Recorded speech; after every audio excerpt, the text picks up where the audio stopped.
오늘 우리에게 주신 말씀을 요약해 보면 이런 내용입니다. 원래 하나님이신 예수님께서 하나님 되신다고 하는 그 하나님과 본체이신 모든 특권을 내려놓고 인간이 되셔서 이 땅에 오셨고, 오신 것으로 그친 것이 아니라 죽기까지 순종하셨고, 그 순종은 당시 최고의 치욕적인 십자가의 죽음으로 우리에게 본을 보여주셨다.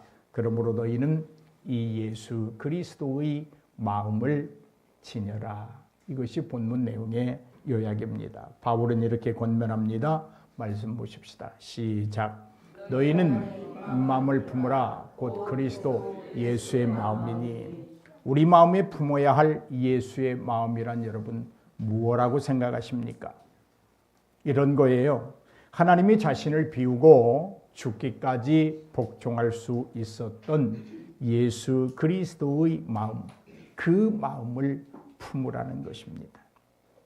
다시 말씀드립니다. 우리가 품어야 할 마음은 십자가까지 죽음으로 받아들이겠다는 그 순종의 마음, 예수 그리스도의 마음, 그 마음입니다. 좀 더 간략하게 선포한다면 너희 마음은 이제 예수 그리스도의 마음으로 바뀌어야 한다, 그런 말입니다. 사람의 마음이 아니라 하나님의 마음, 인간의 감정이 북받쳐 오르는 마음이 아니라 예수 그리스도의 마음, 죄인들을 한없이 사랑하시는 마음, 아버지의 뜻이라면 내가 십자가에서 죽는 것까지도 아멘일 수밖에 없습니다. 이 순종하는 예수의 마음, 그 마음이 우리의 마음이어야 된다는 말씀입니다.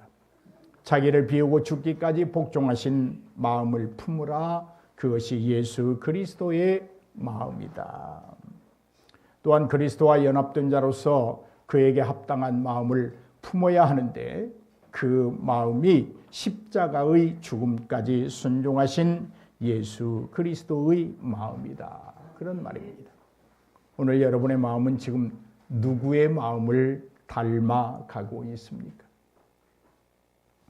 여러분의 마음은 어떤 마음을 그렇게도 견고하게 요지부동하게 품고 있습니까? 아직도 육신적 마음입니까? 아직도 예수 그리스도를 믿기 전의 마음입니까? 아니면 정말 오늘 본문이 우리에게 말하는 것처럼 예수를 믿고 나니까 주님, 내 마음이 바뀌었어요. 예수님의 마음으로 바뀌었어요. 오직 예수님의 마음으로 내 마음이 가득 차 있어요. 이렇게 고백할 수 있습니까? 다시 한번 묻습니다. 여러분의 마음에 가득 여러분의 마음을 채우고 있는 것이 누구의 마음, 어떤 마음이냐는 것입니다.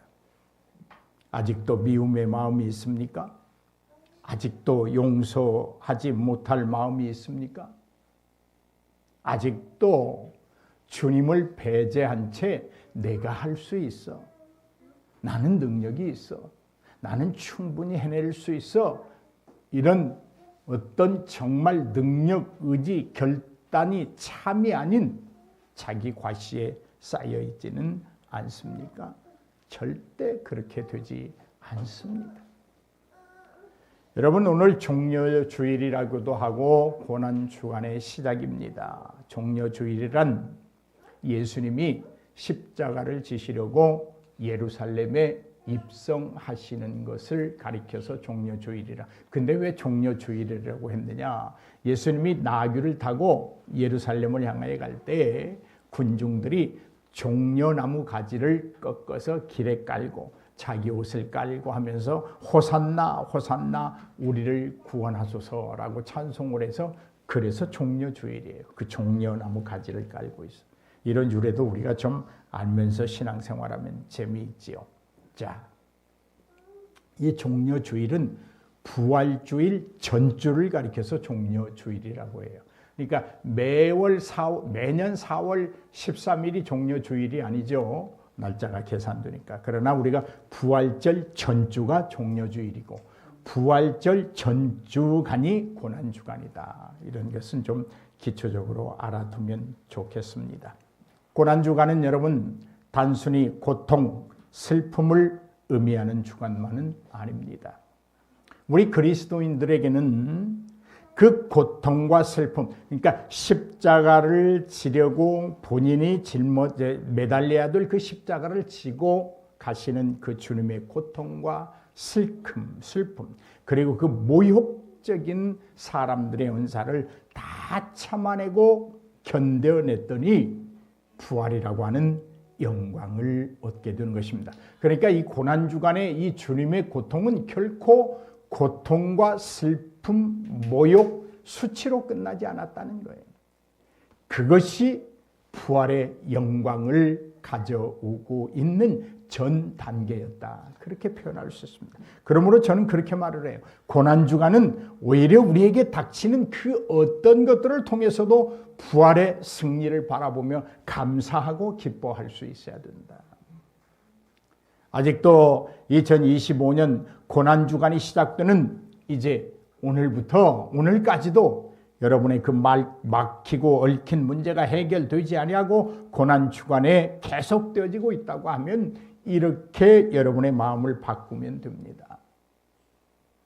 아하, 이 고난주간에 주님이 겪었던 그 고통과 슬픔과 수욕과 치욕이 결코 그렇게 사장되지 아니하고 부활의 영광으로 꼽혔으니 내가 이 고난주간에 겪게 되는 고통과 슬픔과 어떤 사업의 답답함과 생활의 미흡함 때문에 염려가 되는 이 모든 것들이 부활의 영광으로 승화되리라고 하는 확실한 믿음이 있어야 됩니다.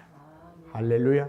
저는 여러분, 그리스도인의 삶이라고 하는 것은, 그리스도의 삶이라고 하는 것은 오늘 우리가 그 그리스도인으로서 살아간다고 하는 것은 그리스도께서 보여준 삶을 쫓아가며 겸손함을 유지하고 살아가는 것. 근데 그 겸손함이라고 하는 것이 우리 한국 사람들은 겸손 그러면 뭐 자기를 낮추고 뭐 낮은 자리에 앉고 높은 자리에 사람들을 올려보내고 자기는 저 밑에 자리에 앉는 것. 그런 의미가 아니에요. 우리가 이 그리스도인으로서 살아가는 그 삶은 겸손을 유지해야 된다고 하는 말은 그리스도의 전적인 삶을 닮아낸다고 하는 것입니다. 겸손의 최고봉이 누구예요? 예수 그리스도거든요. 그러니까 그리스도의 삶을 살아가는 것이 그리스도인이라고 하면 그 사람 속에는 반드시 겸손이 있습니다. 자기를 낮춘다, 낮은 자리에 앉는다, 말석에 앉는다, 그런 의미가 아니에요. 지금 겸손이라고. 예수의 삶을 닮아내는 것입니다. 오히려 여러분 이렇게 말할 수 있어요. 이번 고난주간에 오히려 예수를 위하여, 부활의 영광을 위하여 내가 짊어질 짐이 있다면 한 번 더 져보는 거예요. 교회를 위해서, 예수를 위해서, 가족을 위해서, 가정을 위해서, 자녀들을 위해서 내가 한번 그 무거운 짐을 짊어져 보는 거예요. 그것이 겸손이에요. 그리스도가 그랬거든요.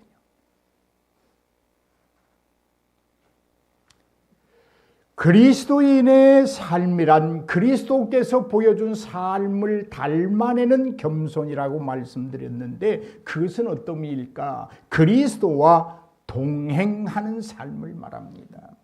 예수와 함께 가다라는 거예요. 예수의 손에 이끌림을 받으라는 거예요. 예수의 손을 붙잡고 가더라는 거예요. 사랑하는 여러분, 그리스도와 동행한다고 하는 것은 어떤 일순간이나 잠깐이면 되는 것이 아닙니다. 언제든지입니다. 언제든지 그리스도와 동행해요. 은혜 받았을 당시만이 아닙니다. 그때만이 아니라 수년이 흘렀어도 지금도 여전히 그리스도의 손을 잡고 걷는 것, 그리스도와 함께 하는 것을 말합니다. 그리스도와 모든 것을 함께 할 수 있는 삶을 말하는데 여러분, 이 말은 내가 할 수 있는 것은 내 마음대로 내 생각대로 하고 자신이 할 수 없는 그것에 대해서만 주님을 찾는 것이 아닙니다. 내가 할 수 있는 것이라도 내가 분명히 이것은 내가 할 수 있어라고 자신 있게 말할 수 있을지라도 그 일에 그리스도와 함께 하는 것, 이것이 그리스도인의 삶입니다. 여러분은 얼마나 여러분의 삶의 모든 문제를 주님께 맡깁니까? 요즘 제가 새벽에 일어나서 무릎을 꿇고 그렇게 부르짖습니다. 하나님, 여러분을 위한 기도는 아니니까 기대하지 마요.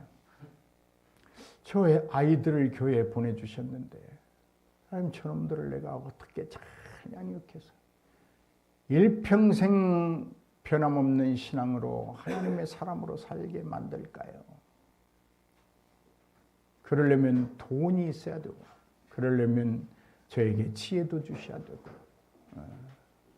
아이들을 실어날 차도 필요하고, 키보드도 필요하고. 하나님 어떻게 할까요? 주세요. 내가 할 수 있어요. 내가 할 수 있는데 이것쯤이야 뭐 내가 하나님 앞에 기도하지 아니하고 예수님 손을 붙잡지 않고도 내가 할 수 있는데 뭔 기도야?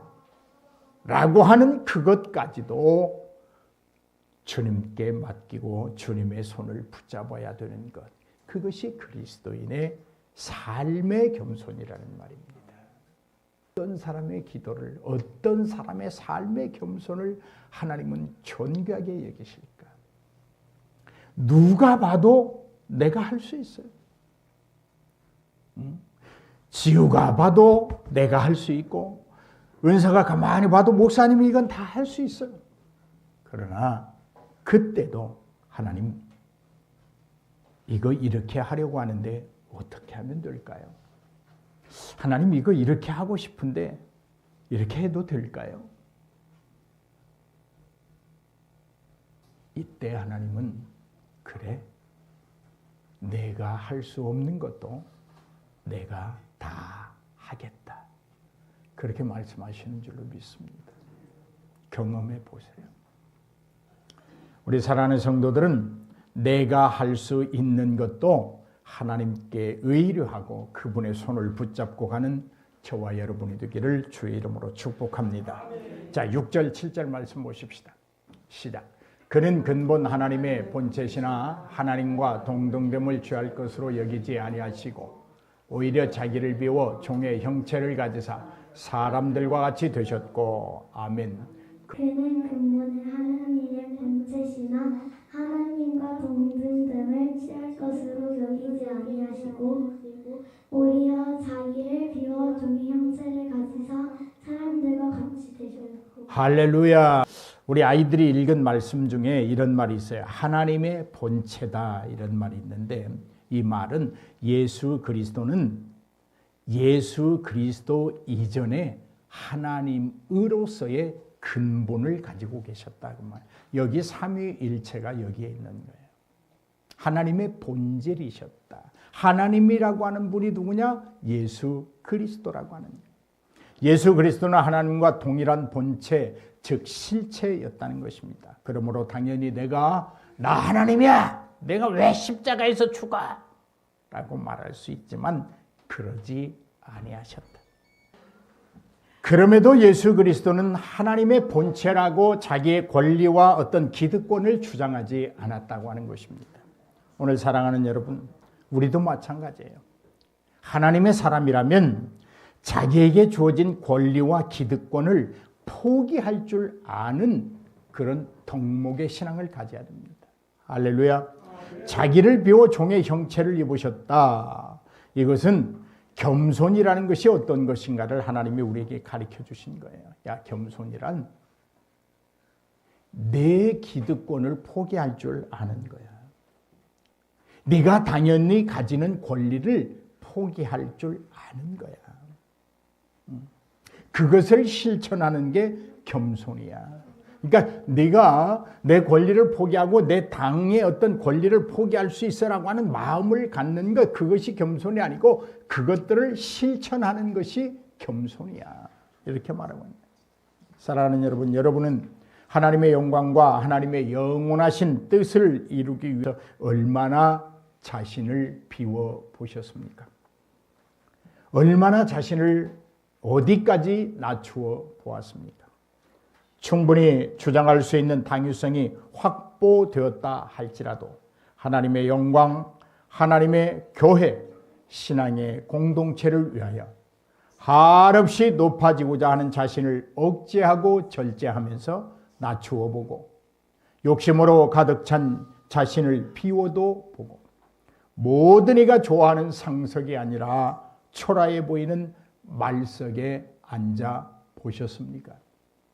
그것이 그리스도인의 삶의 겸손이요 아름다운 덕목입니다. 우리 모두는 그런 겸손이 있기를 주의 이름으로 축복합니다.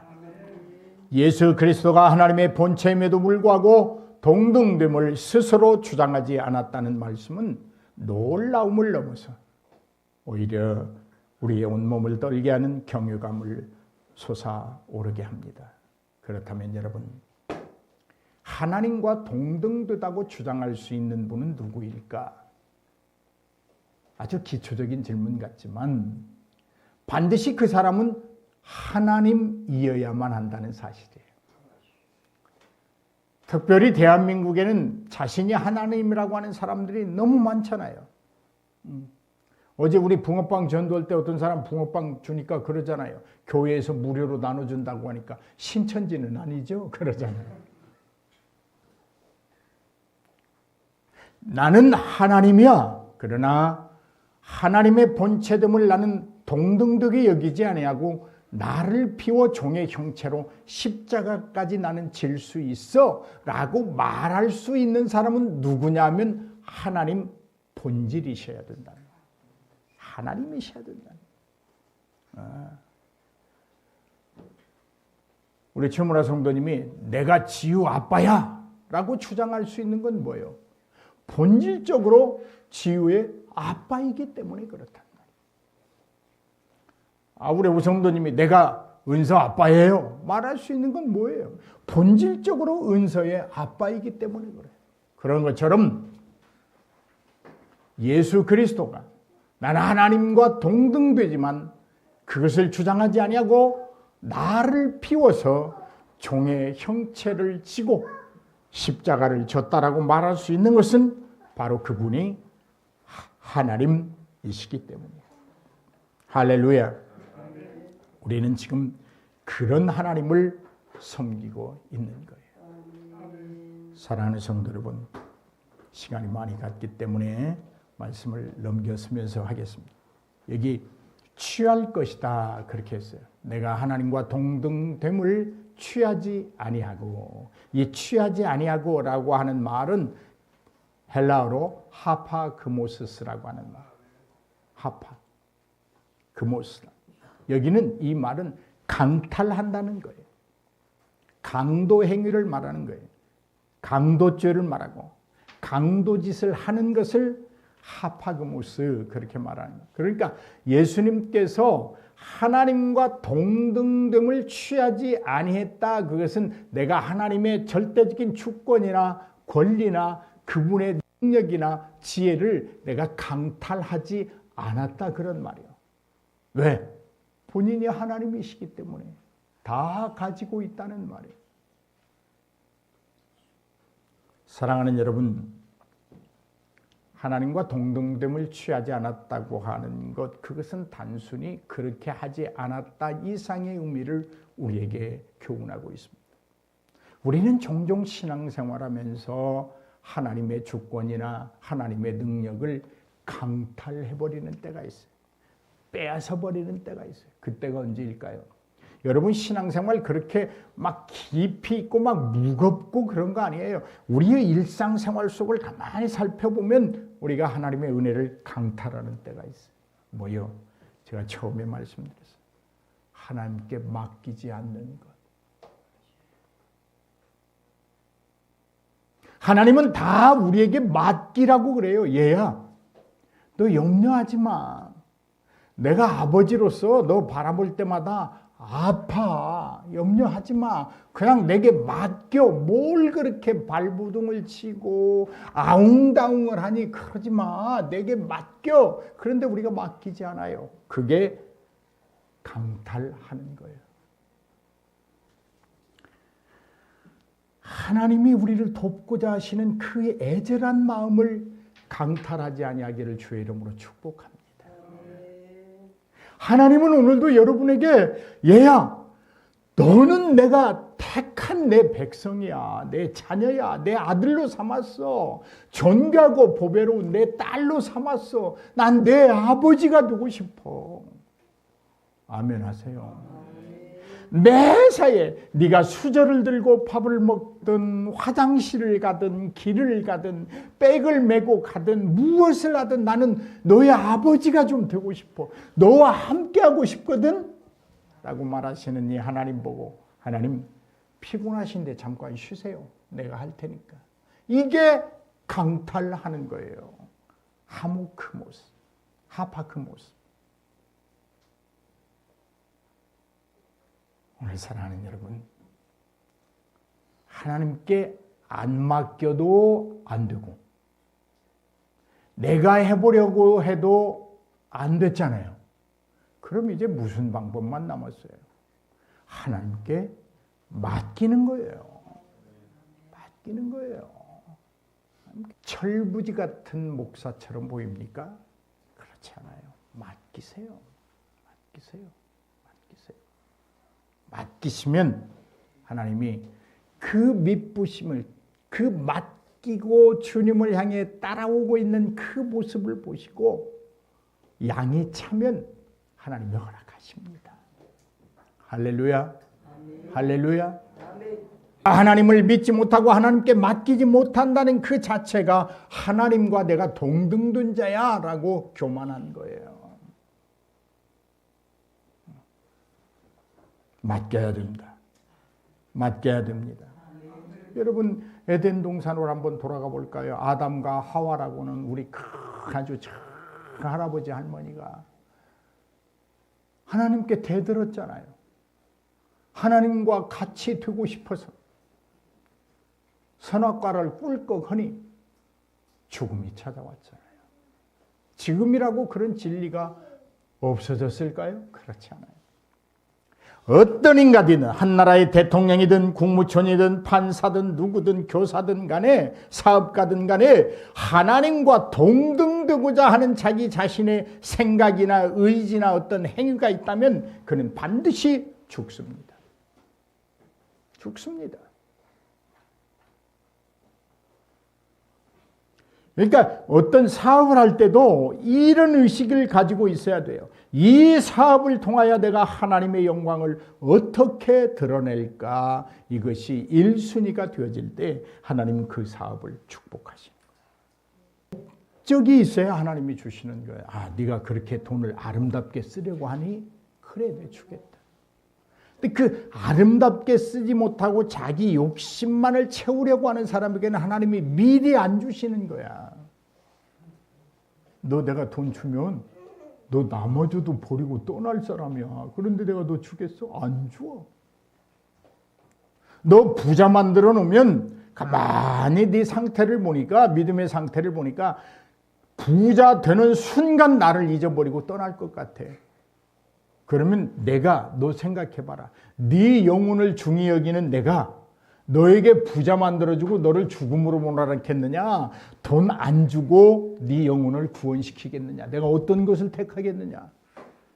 신이 누릴 수 있는 것을 포기할 수 있는 그런 아름다운 믿음의 저와 여러분이 되기를 주의 이름으로 축복합니다. 부부싸움도 마찬가지예요. 남편이 자기가 누릴 수 있는 남편으로서의 권력, 권위를 조금 내려놓고 아내가 그냥 남편으로부터 막 죽도록 사랑받고 싶어하는 거 그거 조금 전략하고 그럼 다툼이 일어나지 않아요. 다툼이 일어날 수가 없어요.